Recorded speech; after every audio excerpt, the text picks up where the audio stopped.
to the podcast. I'm Paul. And I'm Mark. So what's new? Well, what is new? All kinds of stuff. Yeah, we're starting the Potato Blossom Festival here in Fort Fairfield. Big festival. I don't know if anybody's ever interested in that, but it's a big deal here anyway, Paul. That's why I'm getting out of town. Yeah, you're leaving for the first half anyway. Yeah, you'll be home for the most important part. The end of the week. Yeah, we're headed to PEI. Tomorrow morning. So Lisa and I had our honeymoon. Oh, no kidding. Yep. Yeah. And you didn't go across the bridge at that time. That bridge wasn't built when you Yeah, it was. Was it? Yeah. Okay, yeah. I believe it was. I couldn't remember. Yes, it was, for sure. Yeah.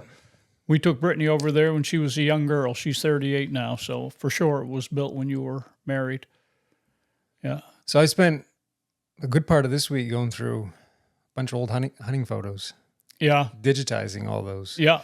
So Derek Cody had given us a bunch of... big You mean things, the slides? Slides and negatives. Okay. Yeah. So everything that he had in there, right. I digitized and was going through those. And I probably should do those with ours at the house. If you have, do you have negatives of all those? Some of the early photos, I think I do, Paul. I have negative. Of course, once we went to SD cards or whatever, I don't. Yeah. Yeah, but, those are already all digital. I don't know the terms wow. that you, but I did have negatives with the early photos. So, but it got me thinking as I was going through all those photos, kind of all the success you guys had. And then Derek also gave me his journal. Oh, he gave you the journal? From all those years. So as I'm going through the pictures... You read about it. I'm kind of skimming through his notes on those. Yeah. And there was something that struck me as kind of that stood out with like every hunt and that resulted in success was just not giving up.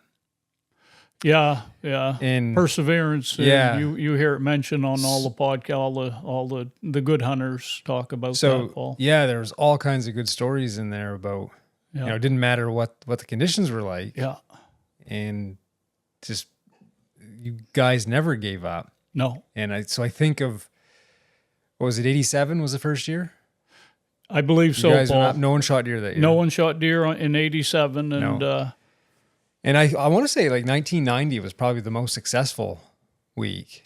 There was one year we were, I think, 6 guys, and we were 6 for 6. 1 or 2 were successful before our deer camp, so they had them in the bank before we went. And so the other 4 or 5, Derek had a deer. Derek had a deer. I think 1031. He said. Yeah, he'd shot a deer that year. Yeah, which must have been like opening day. Yeah, of deer season. And then that was the year you shot one 240 pounds. Yeah. You shot That's the first deer no, excuse me, that was the second deer I shot there. No, third deer. Third deer, okay. Yeah. That was yours. Yeah. You shot 3 in a row over 200. Yeah. That was because you shot one 205, 202, and then 240. That's correct, yeah. And that was like 45 minutes into the first day. Yes, it was. Camp. Yeah, Monday. I never got in a vehicle. I walked out of the camp yard there. Yeah. Went up over the hill and shot him. He was rubbing his horns. Yeah. Yeah. Or his antlers to be technically correct, but so I think Derek, I'll have to ask him, but it sounds like he was at camp filling out this journal and you came back to walk through the door first thing in the morning with blood on your hands. Yeah. But that week, guys were into deer all week long. Yeah. But you guys left, so it made me think, of not giving up. Is everyone was successful throughout the week except for one guy. He'd missed a deer. Mm-hmm. A big one, I think, like the day before the last day of camp or 2 days before the last day of camp. And you guys left Saturday morning and they stayed around. Derek and Kevin stayed that last day. Just the 2 of them. Yeah. And he ended up shooting a nice buck. Nice buck. Yeah. And I was like, it could be discouraging. Yeah. Everyone shoots deer at camp. Yeah. When you're the only you one could that just doesn't throw in the have towel. one. Yeah. And that repeatedly came up. And as I was going through Derek's journal, those instances, Dean, I think that same week, he shot well, he tracked a buck that a guy from Quebec shot. He tracked it out onto the road and was discouraged. But 3 hours later, he shot a 7-pointer, I think 182 pounds. Yeah. And so it would have been easy to, I'm done for the day. Right. Guy shot my deer. Have somebody shoot the deer you were tracking Yeah. and stuff. That day, too, that you're talking about, we were headed out of the woods, so we swung by to check on Kevin and Derek, and they were parked on what we call the horse barn road, and there was a buck standing in the middle of the road where their pickup was. Yeah, he meant you guys left a note for him. Yeah. I can still picture it. We come up over the knoll. We were headed down the horse barn road, and their vehicle was parked there. I think Kevin had a 3/4 ton at the time pickup. And, there was a buck standing right in the middle of the road. Yeah. And Derek also got some pictures of the horse barn. Oh, no kidding. Outside and inside of it. Yeah. When it was Still standing. When it was still standing. Yeah. I mean, it was kind of caved in the middle, but Yeah. so that was a barn that they kept horses in for logging? Yes, exactly. Yeah. We call it a horse barn. I remember the old timers always calling it a hovel, horse hovel. Horse hovel. Yeah. So, yeah, the old hovel. So I had a lot of fun going through those and then kind of matching up stories with that, and it kind of gets you in the groove for things. But that was, when I think of successful hunters, that's probably one of the biggest.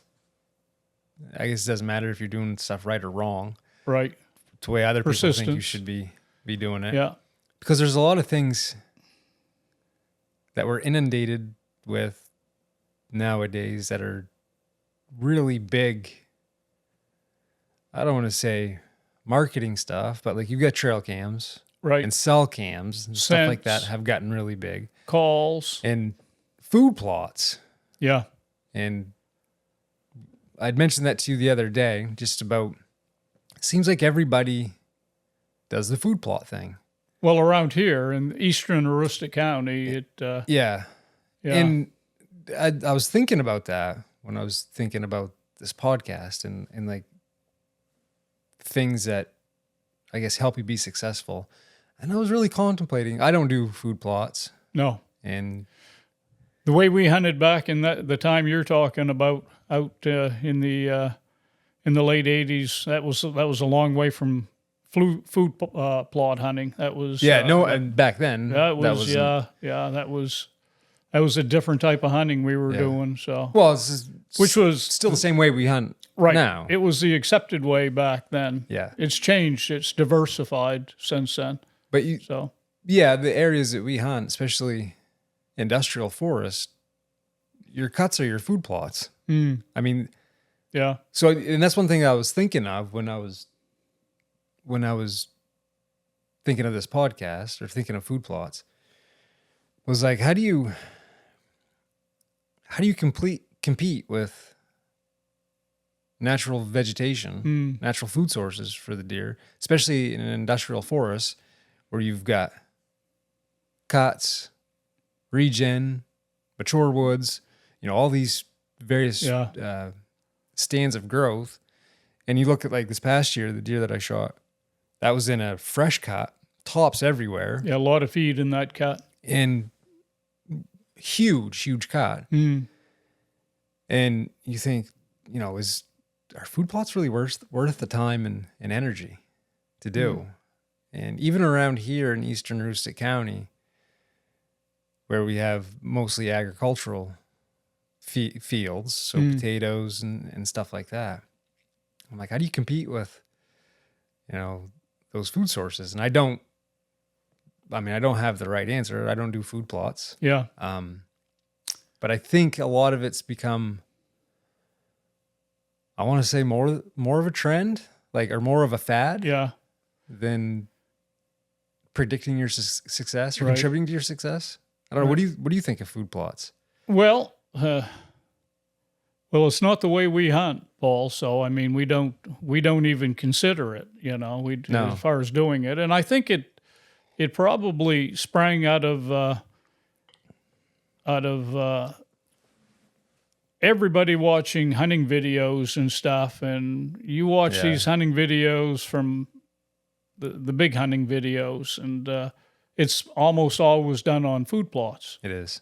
You have monster bucks or whatever, Yeah. Bill Jordan and stuff. And it's food plot hunting. And they, people, a light went off in their head and said, Yeah. why not here? Yeah. Why don't I do that? Plant some vegetation that deer love and see what happens. Yeah. And it became a thing. Of course, still, Paul, it's as far as the overall hunters in Maine, it's a small minority that ever hunt over a food plot. Yeah. So Well, I know a lot of guys locally. in Fort Fairfield, They all, here, yeah. food. But like I say, overall, it's a small Yeah. percentage that actually hunt over food plots. Yeah. But it certainly has become more popular over the last 20 years. When you go into a local store, yeah, outdoor store or whatever, yeah. you got all kinds of various. And there again, like I say, it was the media that made it popular. Yeah. So I think for me, how a food plot would help me if I were to do it around the house or whatever, more of a way to get out into the woods. And I think a lot of guys, if you're a deer hunter or any sort of outdoorsman, anything that can kind of get you into that activity, kind of get you into the groove, especially when when deer season's starting to approach. Yeah. And you're kind of starting to get the bug. You can't hunt, but you want to do something related to it. Right. I can see where, doing a food plot, especially if you like working the land and growing stuff and playing with tractors and stuff like that. I could see where that would be, a lot of fun. It may not be, I don't think it's going to make or break your whether being successful shooting a trophy buck. Yeah. But it definitely can get you in the mood. That's kind of why we use trail cameras. Yeah, exactly. You like you say, you can keeps you connected to your sport. You know, thinking about it and stuff, and so it gets you out looking around and seeing what's out there, and it is kind of fun to check to see what you have for pictures and stuff. If there's any big bucks. It's interesting. But it definitely, I don't think it contributes really to any of my success. I don't utilize it in that manner. And it's crazy. You see guys that run like hundreds of cameras. Yeah. I can remember just one time where I don't know why that year, 2012, I think it was, and I had a camera up and I was getting so many bucks on the camera. Nothing real big, nothing but a lot of deer consistently, a lot of bucks, and I'd set up over a scrape. And I just felt like, man, I was going to shoot a deer in that area, and I did. You did? Yeah, the first day I was there, That was it. We had an easy winter that year, didn't we? Yeah, we must have. I'm thinking we must have, Paul, because there was a lot of yearling bucks, and I ended up shooting a yearling.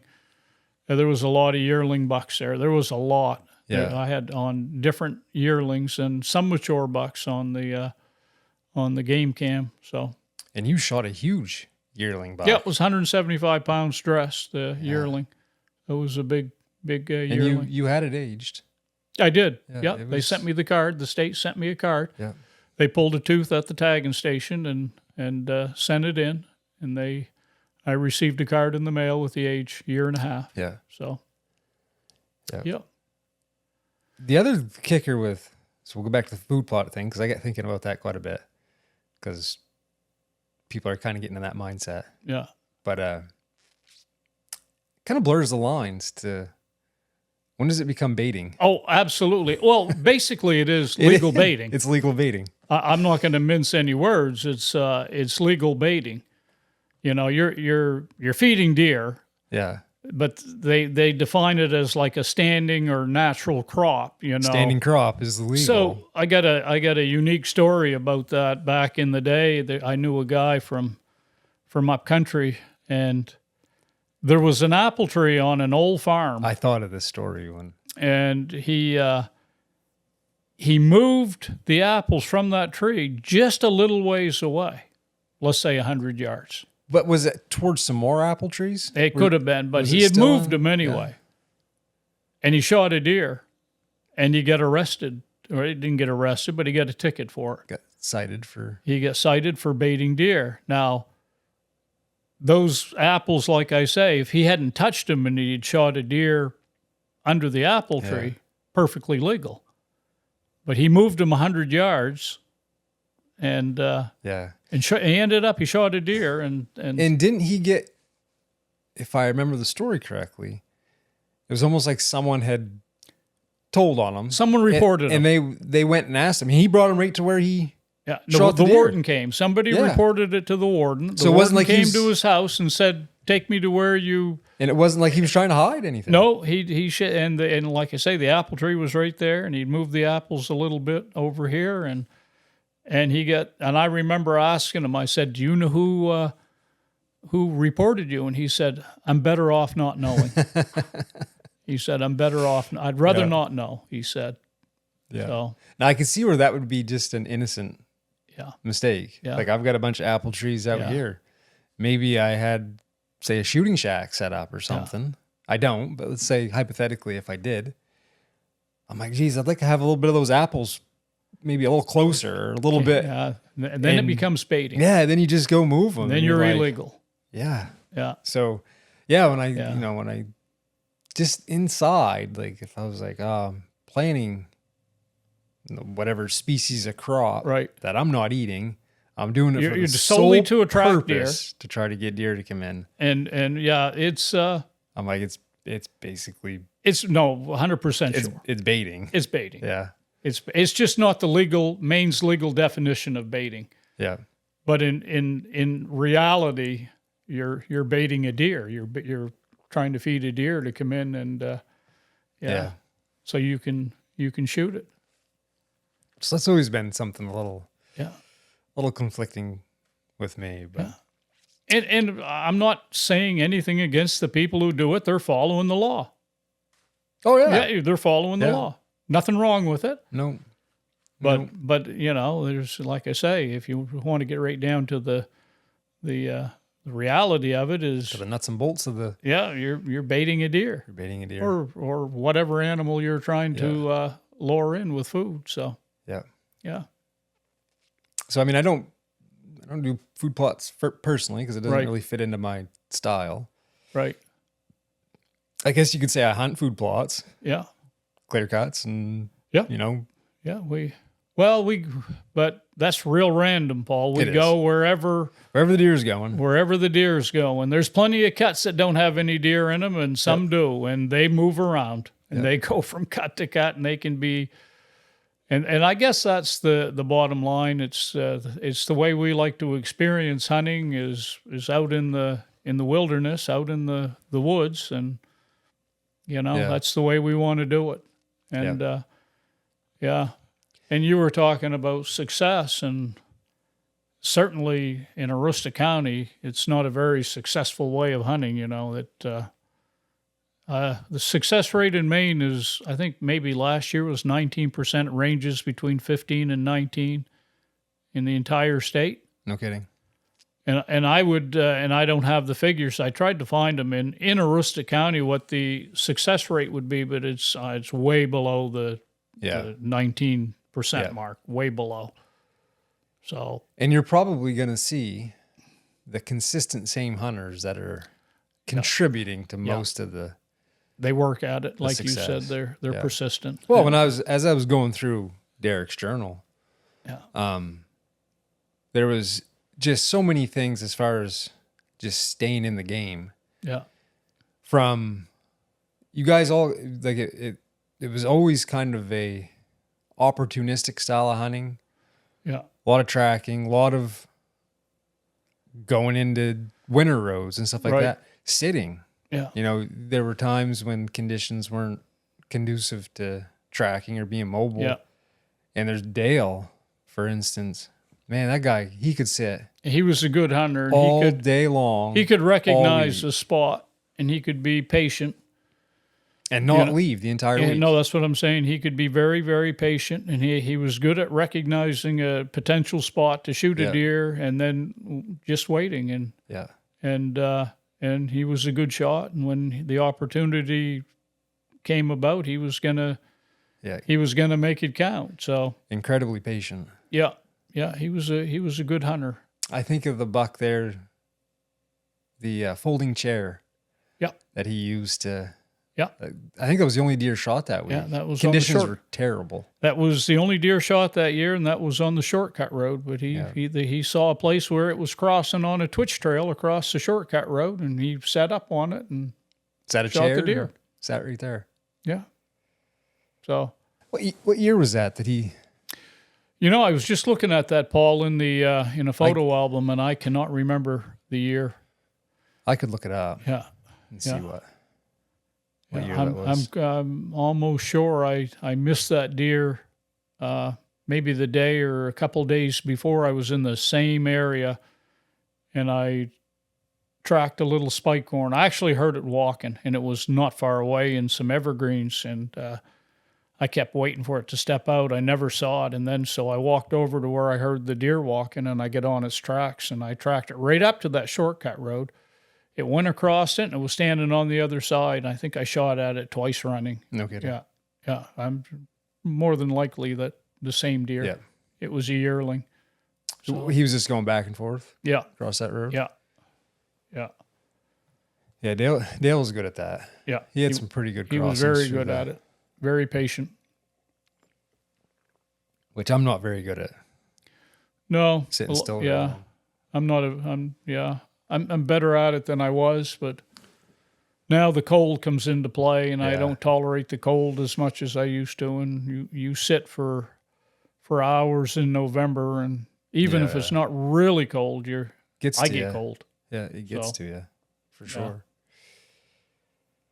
But recently, we've been out and about the past couple of days, and I'm starting to see quite a few deer. I just saw a buck. Does and fawns. Last week, we went for a ride. Nard and I and a couple of friends from camp. We both have bull permits, moose permits in this zone, and we were going up, and there was a cow moose standing off to the side in a new cut, and we're sitting there taking pictures and watching it. Right in the ditch beside the truck, because we were focused on the moose, there was a little buck standing there. Oh, no way! Never saw him until he jumped up and started hopping, and he didn't hop very far, but and the vegetation was so high that you could just see the back of his head. Yeah.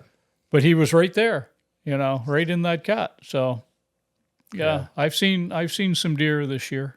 We were just out, and I kept saying it's going to be pretty soon. We'll start seeing does and fawns coming out. Yeah, they'll start moving around. We were up on a hill here in town, and there was a doe and fawn going down in the ditch. They just walked down along the side of the road. Yeah.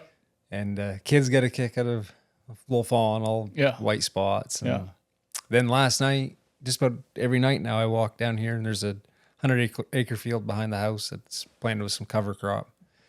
It was potatoes last year. And every time I go down, I look, and it's high enough now where you can just see their head and their ears. Right. And you can see head and ears looking at me down in the middle of the field. Yeah. And she was walking across the field, and every now and then I'd see just a little brown blop come up above the grass. I think there was 2 fawns with her because I'd just see here and there. Yeah. And so that's good to start. So it's this time of year you start kind of getting... Yeah, we're getting into we're in the middle of summer now. So fishing's kind of subsided. And we don't do a lot of fishing this time of year during the dog days of summer and stuff. So you start thinking about getting the guns out, and I've got a scope and stuff that I got to get mounted. And you got a new. I'm gonna let you use the. I got to use that to mount my scope and bore sight it. Get everything. I got to sight that rifle in. So yeah. You're going to use that moose hunting, you said, right? I think I will, Paul. I think I'll use it moose hunting. Yeah. Have you been seeing any moose? Or have you been out much? Nothing, not a lot this time of year, but we do see moose. Like I say, we saw the cow there last week. And actually at camp, almost every evening, I look down to the southeast corner of the lake, and there's 2 or 3 moose down there. Yep. Yeah. That might be a good place to try, Paul. There's a road that goes in there that is pretty grown up so maybe it requires a little bit of a walk to get in there, but it takes you right into that area where those moose are showing up at the lake. And, even though it's, you could get it out with our little deer cart and stuff, piece by piece. Oh my God. If we shot a moose in there. Yeah. And you could drive in there if you didn't care about scratching up your truck or whatever, I'm sure it's still drivable. It's just grown in a lot. Yeah. So. And you've got a camera out still. I've not only have to go check that, I want to set out some other cameras for moose. So. Yeah. I can put some of mine out too. Yeah. That I got here. Yeah. I've been doing a little research. I get on the state website, the Harvest dashboard, and I've been looking at townships that moose have been shot in over the last 19 years. I think it goes back to 2005, 18 years. And interestingly enough, right behind the camp is one of the highest moose totals, for shooting. Really? Yeah. Yeah. There was 20 shot in the township of the camp. No kidding.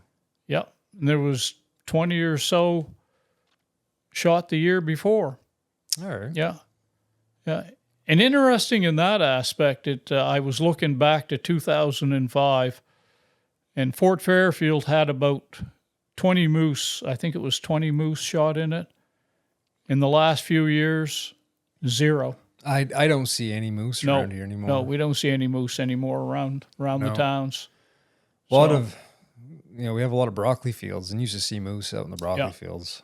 Yeah, a lot. The moose population in the eastern Aroostook County, in the populated areas, the towns, Caribou, Limestone, Fort Fairfield, Easton, has fallen off the map. It's nothing like it used to be 20 years ago. Oddly enough, since we've lived in this house for 11 years now, and I've seen 2 moose.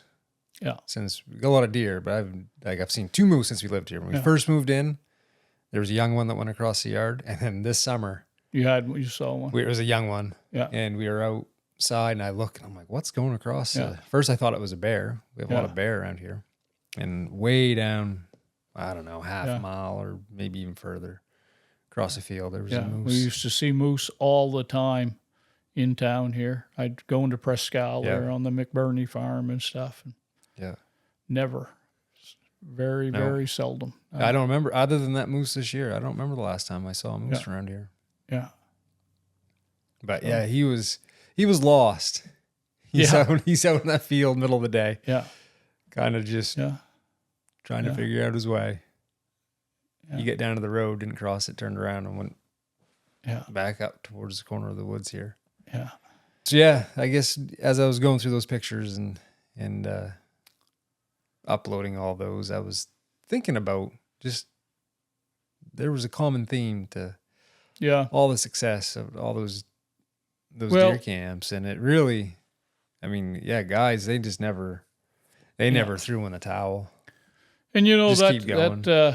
The driver behind the persistence, Paul, is having the love or passion for the sport. That's you got to just you have to. And to be out I watch so many videos of really good hunters that are successful year after year, and they just love to deer hunt. Yeah, and so you got to have a passion, and we've talked about that. Whatever you do in life, if you don't have a passion for it, you probably won't do it very well, or you won't be very successful at it. If you're just wanting to be successful, go to Anacostia Island.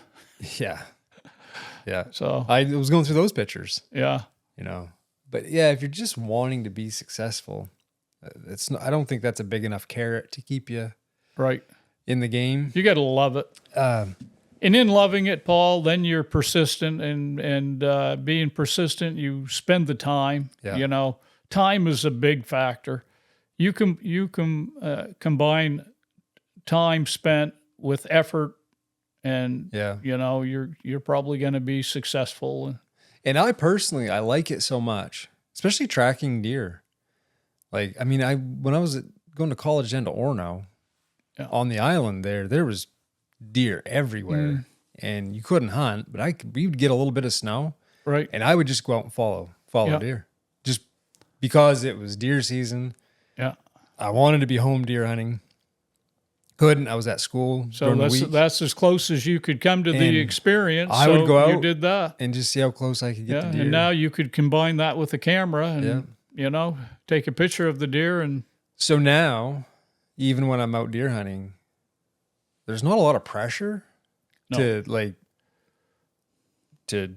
shoot a deer. It's like, because it's so enjoyable, you so love relaxing, the process. that Yeah. I can enjoy it doesn't matter how far Right. I go or how hard it is. It just kind of, I enjoy the whole being there. Yeah, the process. And Yeah. And if you get one, good. If you don't, Yeah. oh well. And I think that contributes to being successful because you're relaxed. You're Right. You don't put pressure on yourself. make better decisions. Get a clear mind. Yeah. You're not all wound up. That for sure happens. If you start pressing it, you make mistakes. Oh, yeah, you make bad decisions. all kinds of stuff you shouldn't do. When you really press. And Yeah. so you got to let things unfold. And I think back to that deer that Dean had shot. So he had tracked a buck a good majority of the day. Someone else shoots it. 3 hours later or whatever, he shoots a nice buck. Didn't have his knife with him. And according to Derek, it was 5 miles back to the camp. Yeah, ran basically after tracking deer all day long. Yeah. So what had happened, Paul, is in the morning they were headed out hunting, and we 2 or 3 vehicles for the 5 or 6 guys, and he had seen the track, and he said, "Well, I'm going on the drop me off." Yeah. So it was just a random spot. Yeah. And that's common. That happens a lot. Spot that we don't hunt. Yep. Just a random spot, but there's no reason. It was a fresh snow, and he knew that that deer was not far, so he tracked it all day. And after the guy shot it in front of him, there wasn't any other. There was no getting in the vehicle and going home or going somewhere else. He had no vehicle to get into, so he just hunted. He said, "Well, I'll just find another one," and he did, and Plan shot B. it. Yeah, he was very persistent, and he was a good hunter. He was a go-getter, and he hunted hard. That's what I'm saying. He was very much a go-getter and persistent and worked hard, and he was successful. Yeah. So. Yeah, I love that story. But all the guys we hunted with, they hunted hard. We took it serious, Yeah. Everybody took it serious. Yeah, usually bed pretty early. Yeah. I was going through, he'd be talking about playing poker or whatnot, and you'd play until 8:30, 9 o'clock. Yeah. Then yeah, it was in bed. We were up at 4:30 and ready to go, and we didn't come back to the camp for lunchtime or anything. We were in it for the duration, and and there was and back then there was some deer around up there. So yeah. Well, you figure come Thanksgiving week, it gets dark you're done at 4:30. Yeah.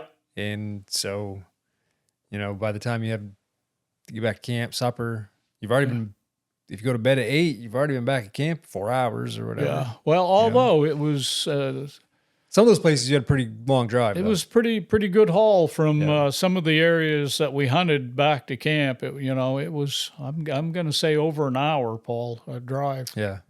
From, As the crow flies, it wasn't all that No, far. but we had to go down to a bridge, and then you had to go way down and then to a bridge cross, and then backtrack north. And it was, we went south and then hit a bridge and then went back north. Yeah. And the bridge was a good haul. Yep. In some years, they hadn't been cutting in there for a few years. The road gets rough and pretty slow going. And so. Yeah, those are good to reminisce about. Yeah. A long time ago for us, Paul. That's 87. Pushing 40 years now. Yeah. Just shy, 37 years or so. Yeah, that was a long time ago. A lot of water under the bridge since those days, deer camp days. Yeah. Yeah. Not many deer shot in that area. No, but there's still. Yeah, you had said they shot a nice buck where we used to hunt, and I get on the harvest dashboard there. Sure enough, Only one in that zone, in that township. Well, even but that's probably the one you told me about. Even when I shot that 12-pointer, that was the only deer shot in that Oh, township. no kidding. Yeah. There was, I can remember looking at that year. Well, I mean, who was hunting in there? It was next to impossible to get into those spots. The bridge was out. Yeah. You know, you had to, I think that year driving down in through the brook, weren't we? If I remember right. Yeah. Either that or we took snowmobiles in there. I don't think we did that year. No, the year before we did. Yeah, it was hard to get in there. It was a long ways to get into where.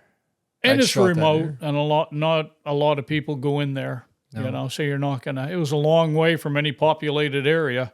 Yeah. You know, and then 60 miles from Ashland. Yeah. So then you're 60 miles in the woods, and then to get into that spot, you were beating and thrashing. Yeah. A long ways. Yeah. Like I said, as I was going through those pictures, I was thinking of just hunter success, and I was, you know, thinking about a lot of things as far as food plots and all those other things that people spend a lot of time doing, and I was just contemplating like how much does that actually contribute to someone being successful? Yeah, cams, a lot of the technology stuff, and I was like, yeah, at the end of the day, you can't beat just staying in the game and being on it all the time. And as I was going through those pictures and that journal, I'm like, yeah, that's the common theme here with all these guys that are shooting deer. Well, it just never ended. One of the themes, though, Paul, that one of the contributing factors of this food plot deal is that I think the deer population around those areas is a lot higher than where we hunt. Oh God! Oh yeah. So that in itself is going to give you a better advantage, because there's a lot more deer around the towns, and that's where they're putting food plots up than where we hunt. Yeah. So, like I said, and I don't do food plots, and I'm sure a lot of people that watch this do. You know, let us know how successful you are with a food plot. I could see where it could be, make you more successful. Food plots. I struggle with that because I'm like, boys, look how green and lush everything. There's food everywhere. Yeah. Right now. Oh, there's deer eat a lot of plants, hundreds of different types of plants and stuff. And I'm like, boys, how much of an effect can it really have to get deer into your little, because you're considering things like you want the deer to be, it's going to be in an area that is comfortable. You know, the deer feels safe. Right. You just can't randomly put a food plot out and think that that's going to, draw deer if it's not in a safe location or the deer isn't feeling comfortable. Yeah. I'm like, man, I just don't know how much of a factor that actually plays. There's people that might argue with us. Oh they do it and they're dedicated to it. And but again, that comes into you're spending time doing it, so your odds of being successful doing it are obviously going to go up. Yeah, and a lot of the guys that I know,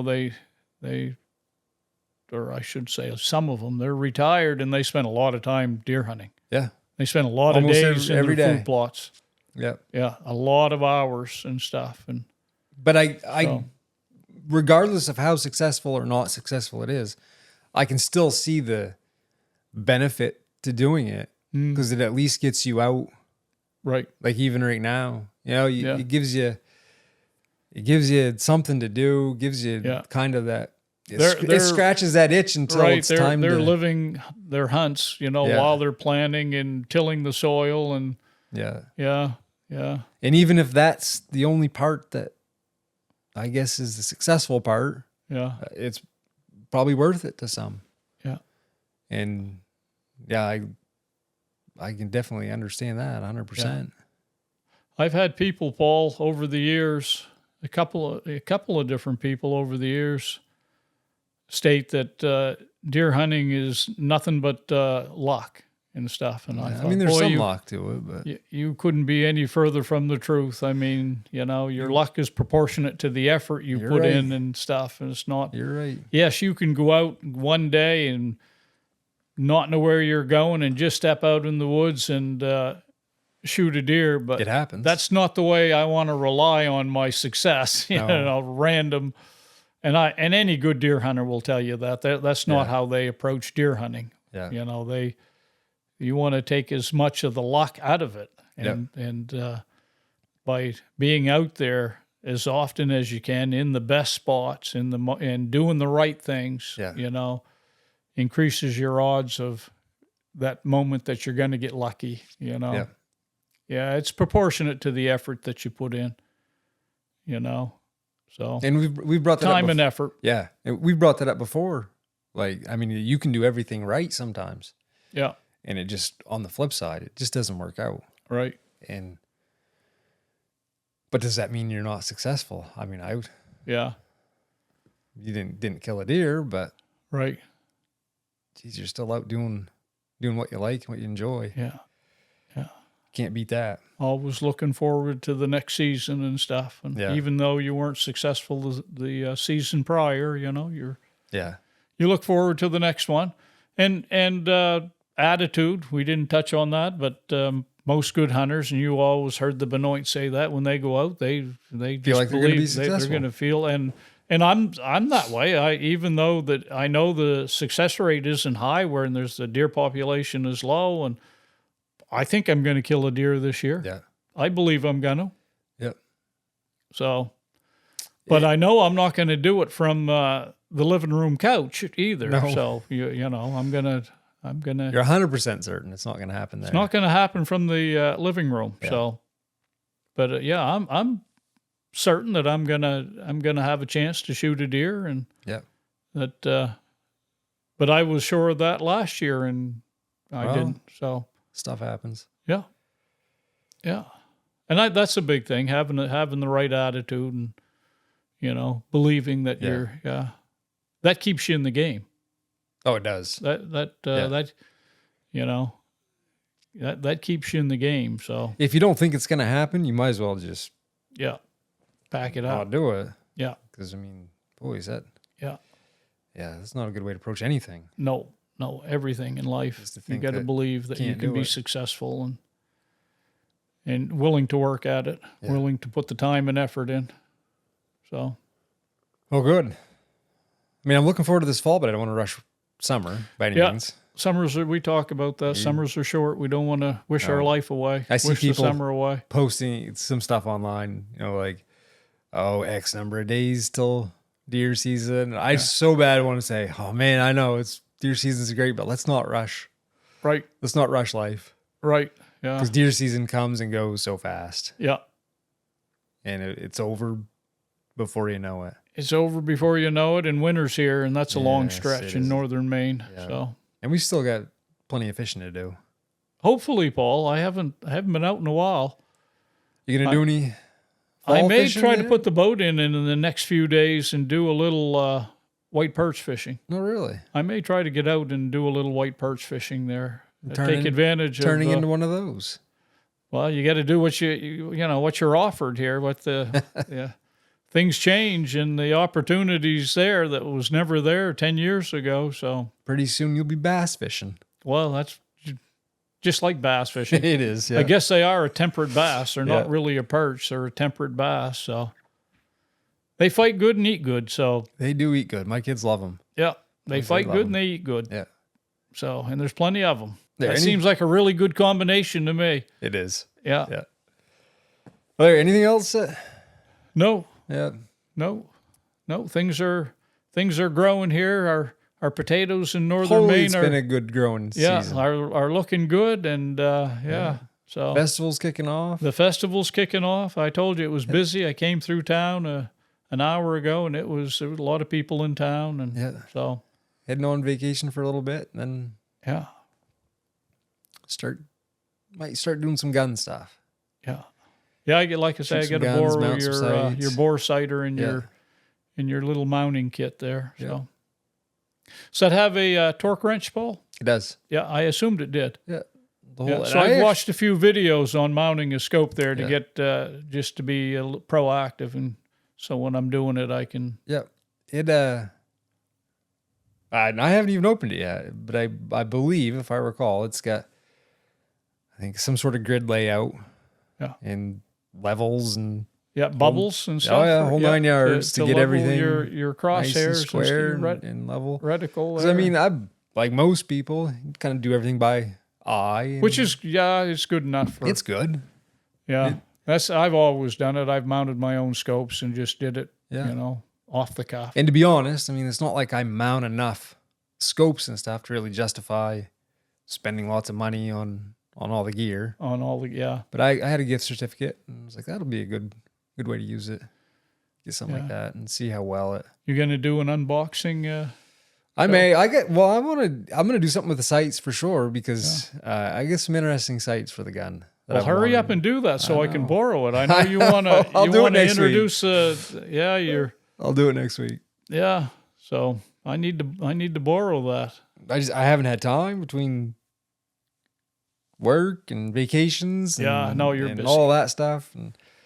And when the weather's beautiful, I don't want to be inside. No. You know. Yeah. Shoot, because any time you go to do something and you want to shoot a video with it, it's about 4 times the amount of work. Yeah. It's like, sometimes you just want to sit down, like building the canoe. I really got to be in the mood to record it, because otherwise I'm like, I just want to work on the canoe. I don't want to deal with cameras and stuff like that. Yeah. So I really got to be in the mindset. Yeah. Listen, if you need a hand with that, and extra hands really helping some of that process there. Yeah, well, I'll be doing it soon. I was hoping to do some the past couple of days, but the humidity's been like 100%. It's been awful humid. And I'm like, we've had beryl or whatever come through. We had tropical humidity, moisture. Like here. yesterday afternoon, 3 inches or 2 or 3 inches of rain here in Fort Fairfield. Yeah, yesterday afternoon I get home and the sun had come out. Yeah, but I'm out on the deck and I had glasses on. It was humid. I couldn't even keep my glasses from fogging up. Yesterday morning it was 66, or the day before, and it felt hot because of the humidity. Yeah, so I can't epoxy and that stuff. Yeah, no, it felt warm just because it was so humid. Recipe for disaster. Yeah. Alrighty. Anything else to? No, that'll be all. Call her good. Call it. So we'll get some gun videos out here soon, and I can show them my Benoit gun. Yeah. Yeah. I can't wait to see how it shoots. Yeah, well, same here. Yeah. Yeah. Just the caliber I wanted, too, 308. 308. You really wanted a 308? I did. Why? It's good for children, women, and old men. Less. But you got a 30-06. Yeah, it's a lot less, I know, but it's a lot less recoil than the 30-06. Do you think mine kicks a lot? I'm sure. The semi-automatics don't anyway. No, Paul. but my pump's a 30-06. Yeah, I can't remember. But I'm sure it kicks a lot more than this 308. I recall you saying, geez, that yeah, it kicks a lot more than this 308 does. So that I know. I know I shot a box of shells through it. I shot like 20 shots one afternoon. And I may not have been holding it right. You're in good shape. I was pretty relaxed. Yeah. And I remember the next morning, you could feel it. I get up and I went and reached for something. I was like, "Oh, why is my shoulder a little bit?" Yeah. Well, I'm like, I shot a box of shells through that, and I bet you that gun. Yeah, she kicks a little bit. So. Yeah, she be kicking. I mean, I could shoot it and everything, but I want to be comfortable shooting. Yeah. It, so. Well, you don't notice it when you're shooting at a deer, though. No, I know you don't. Holy smokes! No, you don't notice the sound or the recoil. It's crazy. You don't even notice the gun going off. If I shot that without hearing protection down back, my ears would be ringing. Yeah. But for some reason, you shoot at a deer. Yeah. It's like. Yeah. You don't even. Never even happened. Yeah. Yeah. Crazy stuff happens when you're. All the shooting adrenaline. At deer. Yeah. All the adrenaline going. Some people will just rack all their bullets out of the gun. Yeah. Never done that. I've made a few mistakes, but yeah. The gun always fired. Yeah. So. It may not always hit. The bullet may not have been going in the right direction, but the gun went off anyway. So. Yeah. Oh, shoot. Alrighty. I guess packing to do. Yeah. Get this all taken care of. So, I guess that's it. That's it. All right. It's a wrap. That's a wrap. Until next time, get outside. It's good for the soul. See ya.